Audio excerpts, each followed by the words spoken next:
Je suis George IV, roi de Grande-Bretagne et d'Irlande de 1820 à 1830, et prince régent pendant près de 10 ans avant cela, en raison de la maladie mentale de mon père, George III.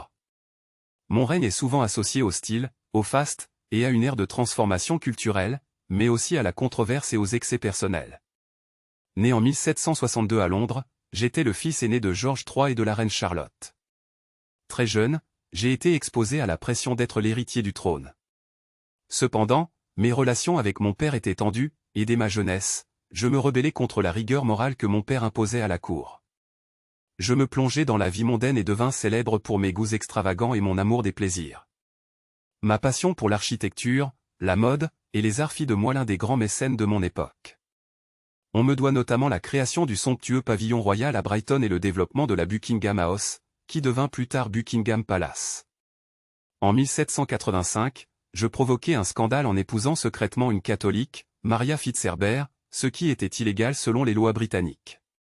Cet acte créa de graves tensions avec mon père, et bien que mon mariage ne fût jamais officiellement reconnu, il marqua le début de nombreuses polémiques autour de ma vie privée. En 1795, j'épousai légalement ma cousine, la princesse Caroline de Brunswick, dans un mariage arrangé qui fut un échec total dès le départ. Nous nous séparâmes rapidement après la naissance de notre fille, la princesse Charlotte.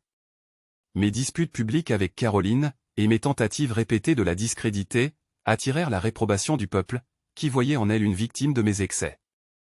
Ces tensions atteignirent un sommet lors de mon accession au trône, alors que je tentais sans succès d'empêcher sa reconnaissance en tant que reine consort. En 1811, en raison de la folie grandissante de mon père, je fus nommé prince régent. Cela me donna effectivement le contrôle du royaume bien avant ma montée officielle sur le trône en 1820. Pendant la régence, je me consacrai à mes passions artistiques et culturelles. L'ère de la régence, comme elle est connue, fut une période de grand raffinement dans l'architecture, la mode, la littérature, et les arts. Les œuvres de grands écrivains comme Jane Austen et Lord Byron, ainsi que les avancées architecturales telles que Regent Street à Londres, sont emblématiques de cette époque.